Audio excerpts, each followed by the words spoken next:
Bianca et ce projet, et maintenant cette réalité Bianca, c'est un signe extrêmement positif sur le plan local tout d'abord, parce que c'est un investissement extrêmement important qui a été décidé dans une période un peu difficile, dans une période de crise. Et le message a été reçu très positivement, à la fois sur le plan local. Je veux bien évidemment parler de nos salariés, mais aussi des collectivités territoriales qui nous entourent. Je crois que le bicarbonate de soude est une illustration de ce qu'on doit faire demain pour continuer à développer l'entreprise en se projetant sur des marchés d'avenir. En 5 ans, on est passé d'un petit peu plus de 20 000 tonnes de vente de bicarbonate de soude à bientôt plus de 100 000 tonnes, c'est-à-dire x5 en 5 ans. Donc ça devient un produit qui est tout sauf marginal. Ça représente plus de 20% de nos ventes aujourd'hui.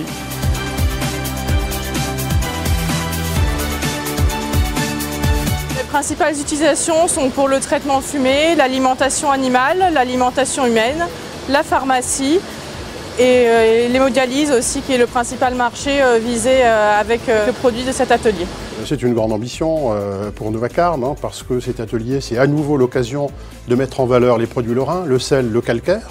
Donc pour Novacarb, c'est le projet avec un grand P, et puis c'est aussi un espoir, et même plus qu'un espoir, c'est une certitude sur l'avenir de l'entreprise, sur l'avenir de Novacarb, puisqu'on peut le dire, ce projet-là, c'est concrètement la pérennisation de l'usine de la Madeleine et de Novacarb.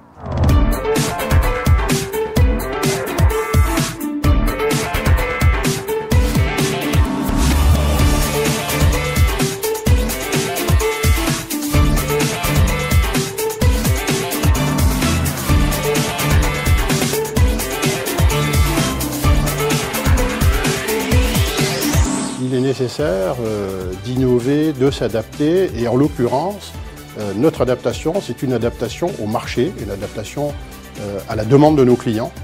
Nous devons nous mettre au service de nos clients, et pas simplement par la fourniture de ces produits de plus en plus spécifiques, de plus en plus pointus, mais également répondre, je dirais, d'une certaine manière à un service après-vente, parce qu'on ne vend pas que le produit, on assiste notre clientèle dans la mise en œuvre de ce produit.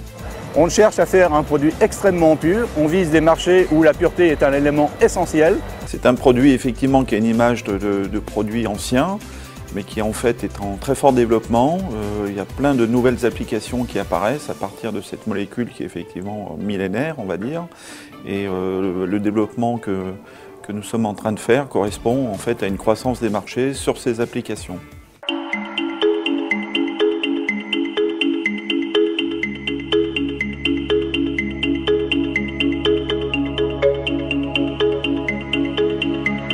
Notre objectif, c'était de sortir cette installation dans les délais, qu'elle fonctionne. Et là, je crois que tout le monde a travaillé d'arrache-pied justement pour ça. Je crois que la grande difficulté, déjà, c'était 100 personnes, je dirais, en pointe sur le chantier, dont il a fallu assurer la sécurité et puis qui devaient rentrer donc, sur l'installation. L'autre chose, c'était aussi des problématiques de levage, parce que dans cette installation, il y a des équipements, il y a plusieurs centaines de tonnes d'équipements quand même. Donc il a fallu les mettre en place, et pour les mettre en place, il a fallu des grues assez gigantesques, et somme toute qui n'avaient pas beaucoup de place pour manœuvrer. Et donc il y a quelques belles opérations qui ont été faites, en particulier sur la partie charpente par exemple. La partie supérieure de la charpente a été littéralement soulevée au-dessus de ce qui avait déjà été construit, et ça c'est une vraie prouesse technique dans un si petit espace.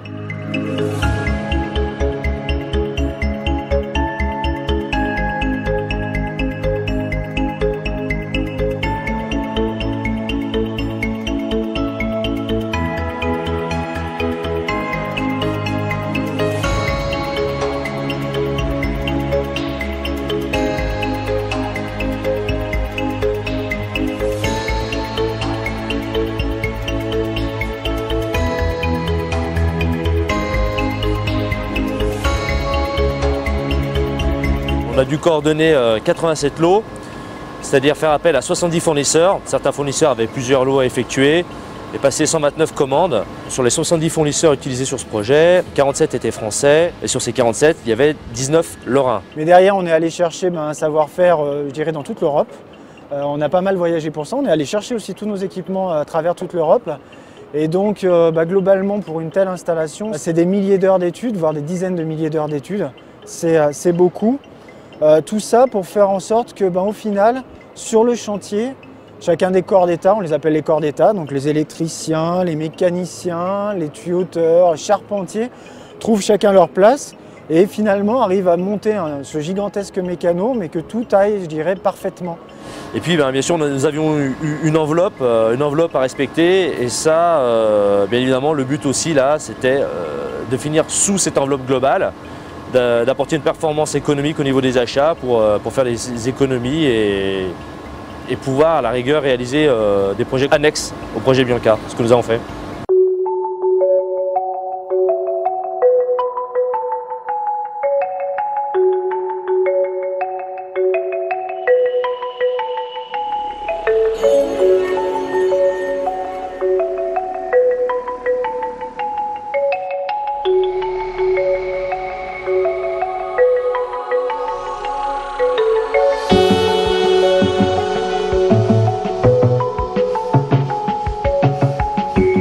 Pour pouvoir le réaliser, on est dans des impératifs de délai extrêmement courts. Et ce projet-là, effectivement, il a démarré en mai de l'année dernière. Le premier coup de pioche, d'ailleurs, a eu lieu le 5 mai de l'année dernière. Et début février de cette année, on produisait nos premières tonnes.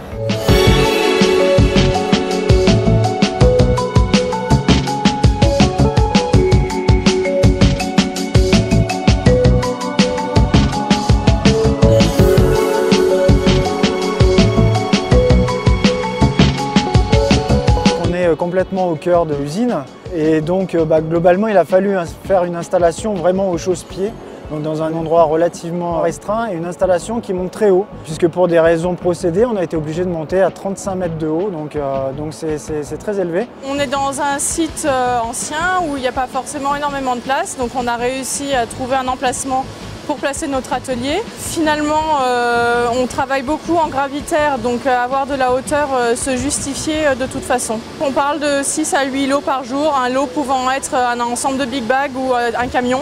Je pense que c'est une vraie innovation dans le sens de la qualité du produit qu'on cherche à obtenir essentiellement.